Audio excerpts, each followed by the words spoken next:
Hello, everyone. So I want to talk about the 7 common ways that people get rich today. 7 common ways. Right now, we live in a time where there's just so much financial uncertainty. People are getting fired from their jobs.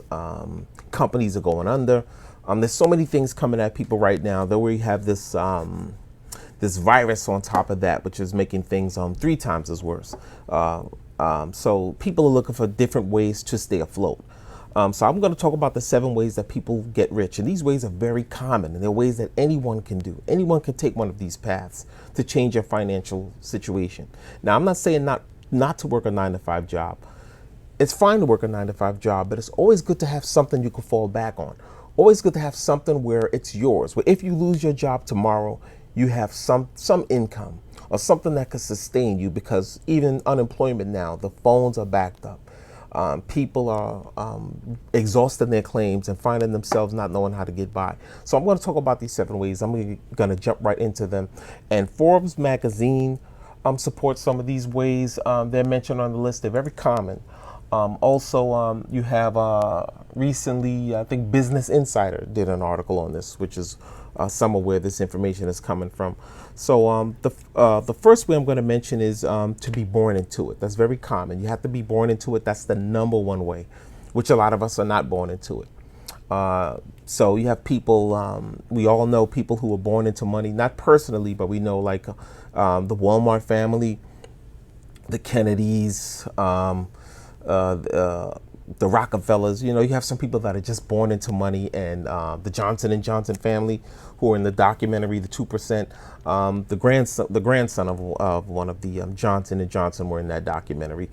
So also to marry into it. Now, marrying into it used to only be reserved for women. Like women had to marry. You had women who may come from a very common, basic background and were fortunate enough to meet a man who was in power and married this man, and were able to move their financial status up, going to a completely different class, from poor to middle class to wealth, the class of wealth, just by marrying into it. Now that's changed thanks to people like Jennifer Lopez, who we know was married to a dancer. I think his name was Chris Judd, who when he divorced her got something like $20-something million. So here you have a backup dancer that married someone with money and power, and now his life will never be the same. Same thing with Britney Spears. We all know Kevin Federline married Britney Spears. Now they separated. Now this guy's life is probably set after being married to Britney Spears and getting custody of their children. So it's no longer just women who could project upwards after getting married. Men are now finding that they can do the same thing. So I already said being born into it or being married into it. The next way is through real estate, which is very popular. That's the avenue that I'm in. In fact, there was a good article I read on real estate when it comes to millionaires. I'm going to look for it and can tell you where you can find it. It was actually an article Quora interviewed. That website interviewed people on the common ways people become billionaires. And someone mentioned here, 90% of all billionaires become so through owning real estate. Through real estate. So you have different real estate strategies. I don't know the flipping process. I'm not into the flipping process. I'm into buying and holding. What buying and holding means is I buy properties and then I rent them out. So it's a long-term investment. So at the end of the month, I get a guaranteed income, almost a guaranteed income if my tenants pay their rent in full. And that's the perfect retirement strategy for me. And I could tell you more about it. I talk about this all the time, where I stand with buying and holding. I think for me, that's the best real estate strategy. Another way people do it is through investing in the stock market or just investing, which I invest in a 401k. A lot of people take risks and they invest in bonds. Once again, that's not a market that I'm big on. Trust funds, you have venture capitalists, that whole arena. I don't know enough about that to speak to it, but that's another way that people get rich.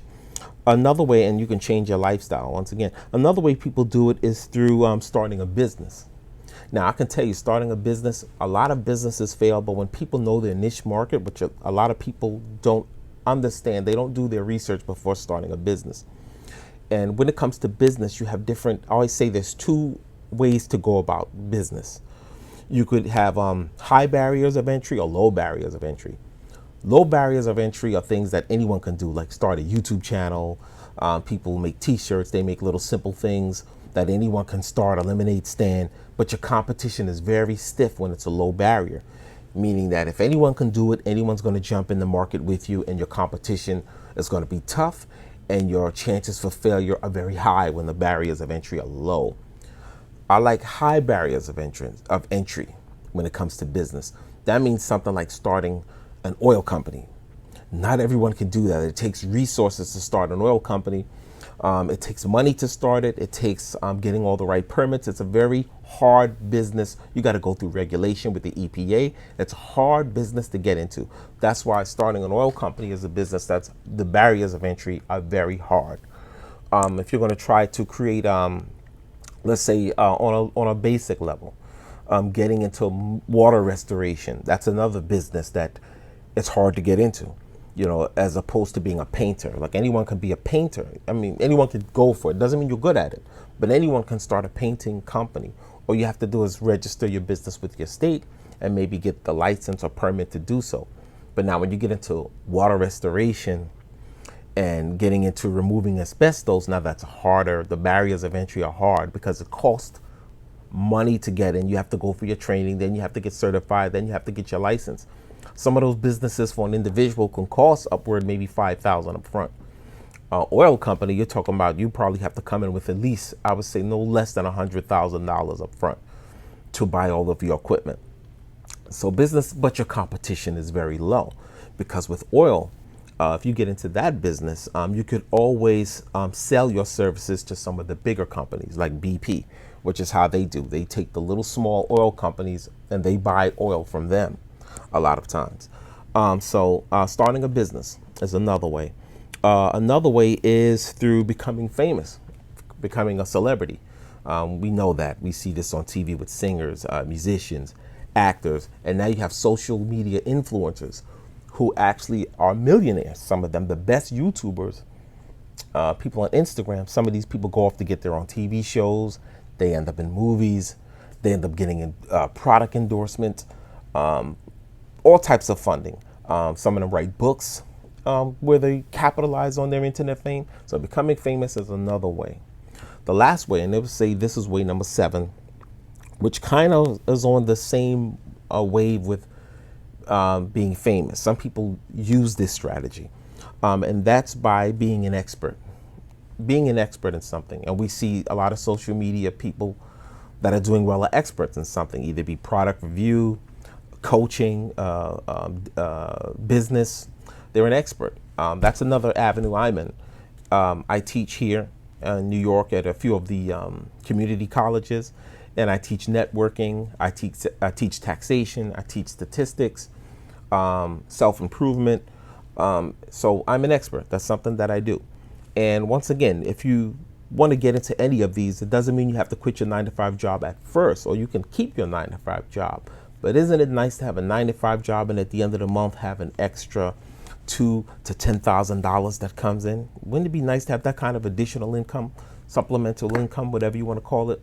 So anyway, so I'm going to recap the 7, and please like this video right now.